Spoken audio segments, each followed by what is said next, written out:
Assalamualaikum warahmatullahi wabarakatuh. Nama saya Arkan Fadila. Saya hari ini akan mempresentasikan tentang makna mengikuti sunnah Rasulullah Shallallahu Alaihi Wasallam. Nah, secara bahasa, sunnah artinya itu asiroh atau perjalanan hidup atau toriko cara hidup. Nah, di dalam tulisan ini saya ingin sampaikan beberapa keterangan yang menunjukkan keindahan mengikuti sunnah, sehingga dapat mendorong kita untuk kian semangat dalam menaati jalan mulia ini. Semoga Allah Subhanahu wa Ta'ala menganugerahkan kepada kita keikhlasan di dalam niat dan kebenaran di dalam amal serta kesabaran di dalamnya. Nah, untuk awal sunnah itu bisa diartikan sebagai ilmu fikih, yaitu perbuatan yang mendapat pahala jika dilakukan dan tidak berdosa jika ditinggalkan. Akan tetapi sunnah adalah apa yang datang dari Nabi SAW, baik berupa syariat, agama, petunjuk yang lahir maupun yang batin, kemudian dilakukan oleh sahabat, tabi'in, dan pengikutnya sampai hari kiamat. Nah, selanjutnya ini ada makna sunnah, yaitu secara lugawi atau bahasa itu jalan atau ajaran. Nah, itu tuh ada, namun dalam istilah ulama, sunnah memiliki beberapa makna sebagai berikut. Yang pertama ada ulama ahli hadis. Nah, menurut ulama ahli hadis, as-sunnah ialah semua yang disadarkan kepada Nabi SAW yang berupa qaul atau perkataan, fi'il atau perbuatan, dan takrir yang penetapan atau pengakuan atau sifat. Nah, istilah sunnah ini bermakna dengan hadis. Nah, menurut ulama usul fikih itu sunnah ialah dalil-dalil agama yang datang dari Nabi SAW yang bukan berupa Al-Quran, meliputi gaul, perkataan, rukun, dan penetapan. Nah, selanjutnya itu ada indahnya mengikuti sunnah. Yang pertama itu ada menunjukkan bukti kecintaan kepada Allah Subhanahu wa Ta'ala, yang itu bisa disebutkan pada Al-Imran, yang itu saya contohkan, yang itu Qul in kuntum tujibunallaha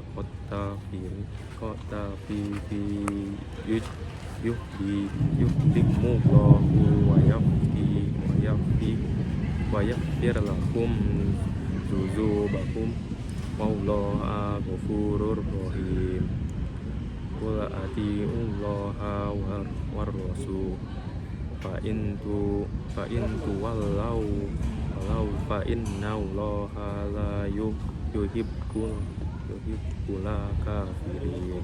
Nah, itu berarti jika kamu benar-benar mencintai Allah, ikutilah aku, niscaya Allah Subhanahu wa Ta'ala mengasihi dan mengampuni dosa-dosamu. Allah Maha Pengampun lagi Maha Penyayang. Katakanlah, taatilah Allah dan Rasulnya. Itu jika kamu berpaling, maka sesungguhnya Allah tidak akan menyukai orang-orang kafir. Itu juga ada indahnya mengikuti sunnah, itu la yu'minu, yang saya contohin pada hadis riwayat Bukhari nomor 15, Muslim nomor 44. Nantinya ada indahnya mengikuti sunnah, yaitu menunjukkan bukti kecintaan kepada Nabi Muhammad SAW. Yang itu bisa itu dari hadis riwayat Bukhari, yaitu nomor 15, Muslim nomor 44, maaf, dari Anas bin Malik. Nah, itu ya la yu'minuna ahdukum hatta akna ahabbal bilaihi min la yu'minuna ahadukum hatta akna ahabba ilaihi min walidihi wa waladihi wan nasi ajma'in. Itu tuh artinya tidak beriman dengan keimanan yang sempurna salah seorang dari kamu sehingga aku menjadi yang paling ia cinta daripada bapaknya, anaknya, dan seluruh manusia. Itu juga selanjutnya juga ada indahnya mengikuti sunnah, itu bahwasannya hidayah atau petunjuk agar terhindar dari kesesatan hanya dengan mengikuti sunnah Nabi Muhammad SAW. Yang terakhir itu ada indahnya mengikuti sunnah, yang itu terselamat dari sikap gulu dan taksir. Ini itu sesungguhnya memiliki dua jalan yang menyesatkan kaum muslim. Itu jika seorang muslim termasuk orang meremehkan kewajiban dan pelaku maksiat, maka setan akan menghiasi dan kemaksiatan dan syahwat kepadanya sehingga ia tetap terjauh dari ketaatan kepada Allah dan Rasulnya. Nah, itu yang kedua ada jika orang muslim itu termasuk pelaku ketaatan dan ibadah, maka setan akan menghiasi sikap berlebihan dan melewati batas kepadanya. Nah, ini selanjutnya ada sunnah di kehidupan mahasiswa. Nah, sebagai mahasiswa dan tentunya beragam Islam, maka sholat fardu 5 waktu tidak saja hanya cukup untuk amalan kita sehari-hari. Maka dari itu Islam mengajarkan tentang sunnah, yaitu amalan yang apabila kita mengerjakannya akan mendapat pahala, dan sedangkan jika kita tidak melakukannya itu tidak mendapat dosa. Ini salah satunya yaitu puasa Senin dan Kamis. Nah, puasa di sini sangat bagus dan bermanfaat bagi tubuh kita, bukan hanya sekedar mendapatkan pahala, melainkan kita mendapat khasiat yang dirasakan oleh tubuh. Manfaat dan keutamanya adalah mensyukuri nikmat makan.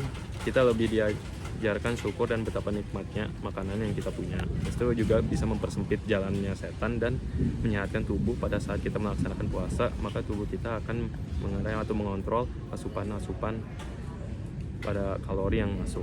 Nah, bagi mahasiswa ini rantau yang ada yang ngekos, itu biasanya yang ngelakuin puasa Senin dan Kamis ini bisa menjadi andalan untuk hidup berhemat. Jadi misalnya kalau nggak punya uang atau nggak ada duit itu buat beli makan, ini bisa jadi alternatif lah ya. Yang kedua adalah sholat tahajud. Yang ini sholat yang utama setelah sholat fardu. Ini sholat ini yang sulit dilakukan, soalnya itu waktunya dilaksanakan seluruh saat seluruh umat manusia itu beristirahat. Nah, ini manfaatnya adalah dari sunnah ini bisa jalan meraih pertolongan Allah Subhanahu wa taala, dan Allah Subhanahu wa taala berjanji akan mengabulkan doa dan permohonan pada saat itu. Nah, yang kedua ada dengan kita melakukan sunnah ini, insya Allah kita akan termasuk orang-orang yang terpilih di hadapan Allah Subhanahu wa taala. Dan yang terakhir itu menumbuhkan kedisiplinan yang tinggi. Jadi kita tuh bisa ngumpamakan dengan tidur di pukul 9 dan bangun di 3.40 atau jam 3:30 gitulah. Nah, itu saja dari saya. Mohon maaf jika ada kesalahan kata atau yang tidak benar. Terima kasih atas perhatiannya. Wassalamualaikum warahmatullahi wabarakatuh.